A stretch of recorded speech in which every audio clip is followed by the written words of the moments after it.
Hey everyone, Tony Walsh here. Welcome back to the channel and another edition of Wednesday in the Word. It's late Tuesday night, trying to get this. Have been busy at work. We have some exciting news about the house, which I'm not going to tell you about that right here in this video, but time has just got me slammed, and that's what I want to talk about this evening, I post this on Wednesday morning, so whenever you watch this, that's what I want to talk about in this video is time, stress, too many things to do, not enough time to get it done. And today is just a timely message. I was really almost thinking all day today. I said I just don't have time to put out a Wednesday in the Word. But all of a sudden this evening, something popped up and put a thought into my brain. So I quickly done some research and all that, and made me some notes and all that. So let's just get right to it, because time's a wasting. So I lay speak in a church every Sunday. So I'm not an ordained minister. I'm just a certified lay minister.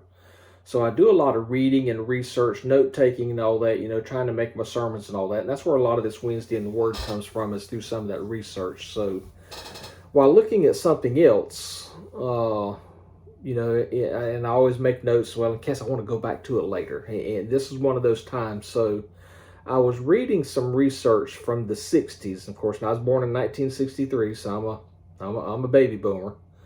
And anyways, excuse me, that research revealed some expert testimony from some time management gurus back in the 60s. And I won't say I would despise those people, but people like that don't work in the real world. So anyways, these so-called experts was talking about, because of the technological advances, and it's back in the 60s, that in 20 years, being the 1980s, which I graduated high school in 81, that we would have so much time on our hands that we wouldn't know what to do with all this excess time that we have. Well, now those gurus from the 60s really did not know what they was talking about, because, as I said, I graduated in 81. I was working my butt off before I graduated, and I've been working my butt off ever since I graduated. So I have no idea what they mean when they say all this extra time, because most of us are struggling to get things done. Where there's just, we feel like that we feel like we wish there was two of us to get all the things done. Either that, or we needed 30 hours in a day and needed to work 15 of those, which would just be physically and mentally exhausting to do things like that, because we're just so busy trying to squeeze everything in. We're always rushing, here and there, to and fro, just constantly going back and forth, back and forth, back and forth. And that's not good for us. A while back, I read this story about a dog named Tattoo. Of all names for a dog, Tattoo. Tattoo is a basset hound, and his owner was going to take him for an evening run, but the story doesn't say how this happened, and it could just be a story. Don't know if this is real or not. Again, anything on the internet, you have to really wonder if it's true or not. But anyways, the owner shut the leash in the door and started to drive off. So again, don't know if it's intentional or not. So Tattoo had no choice but to go for an evening run. Later on, says a police officer, saw him and stopped the car, but not before Tattoo had been running up to 25 miles an hour, and had even rolled over a few times during that evening run or evening walk that he went on.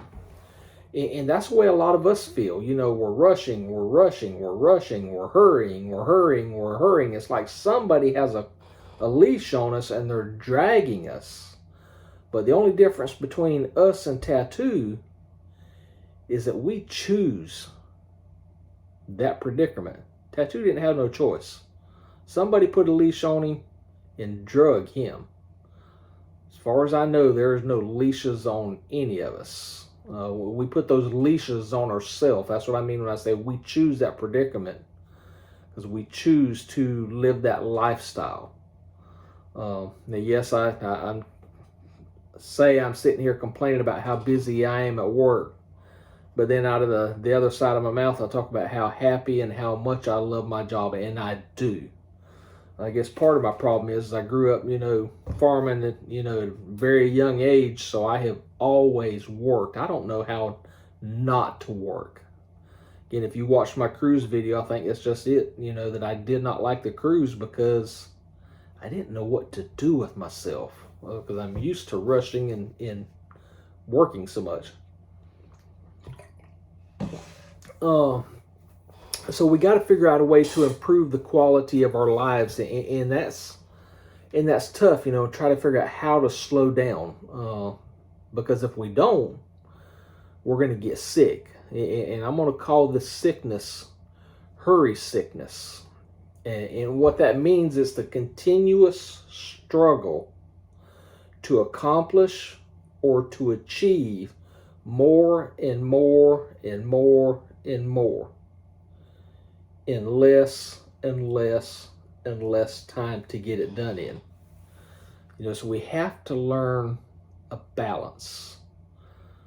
Here's some examples of hurry sickness. We complain about not having enough hours in the day.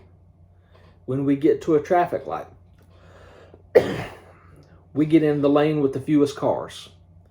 And then if they don't move the very second that light turns green, we're laying on the horn, or we're fussing under our breath, tapping our fingers on the steering wheel, just doing something that's like, go, go, go, go, go. We get to the grocery store. What do? We look for the shortest line, or we look for the line that may have more people in it, but they don't have as many items. You've done that. I've done that. We've all done that. That's hurry sickness. Because when things don't go as fast as we want them, we get impatient and our blood pressure starts to go up. Multitasking is another example. Right here, I've got a computer screen over here, and I've got a computer screen straight ahead of me. At work, I have 3. And the ones I have at work are extra size monitors. All 3 of them. I literally can put 6 8.5 by 11 pieces of paper on each of those 3 monitors. Two on each monitor to give me 6 total pages. I keep my email up on one. There's nothing but my email, so that way I can real time watch email in my calendar. My other one has our security cameras, so I can real time watch, a third of the security cameras. And then I've got them on tabs, so I can watch a third, and a third, just flip through as, I want to take a quick 5-second break, I'll just look over at that screen and just, okay, look at that one quick, and I'll flip to another tab. So I'm constantly juggling something. I'm multitasking. And that's a sign of hurry sickness. It just gets to you for doing that. Well, we're not alone in that. A lot of us do that. But the Bible talks about that. And it's very clear that even when Jesus was on earth, or we know that when Jesus was on earth, that he dealt with every kind of temptation there was. And he was even tempted with hurry sickness. Rush, rush, rush, rush. People calling him, come here, come here, come here, go, go, go, go. But just think about the stress Jesus was under, or could have been under. I guess I should say that. The stress that he could have been under. People were wanting him to perform, physical, emotional, and spiritual healings. Everywhere he went, people demanded something of him. People chased him to the other side of the lake. They brought people on mats to him. They dug holes in the roof to lower people down. They were just constantly nipping at Jesus' heels, wanting him to rush from one miracle to the next. But Jesus refused to be in a hurry. He wouldn't give in to hurry sickness. In the Bible, it's never mentioned that I can recall of. I can be wrong. Check me if I am. But it never mentions Jesus running. It never even really mentions him even hurrying. We know that even when his good friend Lazarus was dying, Jesus didn't get in a hurry. See, when we let that hurriedness dictate our lives, that causes stress. The more we hurry, the more we get stuck in long lines. The more we get stuck behind people doing the snail walk, causing us to worry more about what we must get done. Thus, the higher our stress level rises and the more we get stressed out. Take a break, people. That's why I almost didn't do this video tonight. I said I just got to take a break. But this is important enough to me because it's not just my health, it's your health. So we need to slow down. We need to change our lifestyle. We need to learn to say no. Sometimes we need to learn to say no to good things so that we can focus on the best things. We need to say no to some of the good things in this world that can cause stress so that we can focus on our Father in heaven.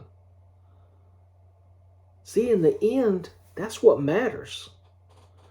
The prize is eternity in the kingdom of heaven. So that's where we need to focus on today so that we can spend eternity there. That's what's important.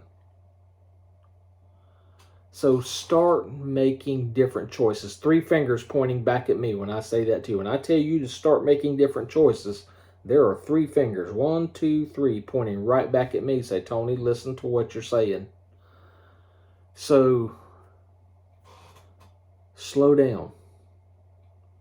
I drive to work 30 miles, 35 miles. The overwhelming majority of it is 65 mile an hour speed limit. You know what I drive? 60. Drive it for 2 reasons. One, to get better gas mileage. The second one is so I can think about my day. Because the faster I go, the faster I've got to weave in and out. Because if I drive 65, then I want to drive 70. Because if I catch somebody, then I want to pass them. I'm okay being in the right lane, letting people pass me. Because I want the gas mileage and I want time. My old job, I lived 5 minutes away from the house. If I left stressed, I got home stressed. This way here, when I get home, I've had 35, 40 minutes to let that work life go.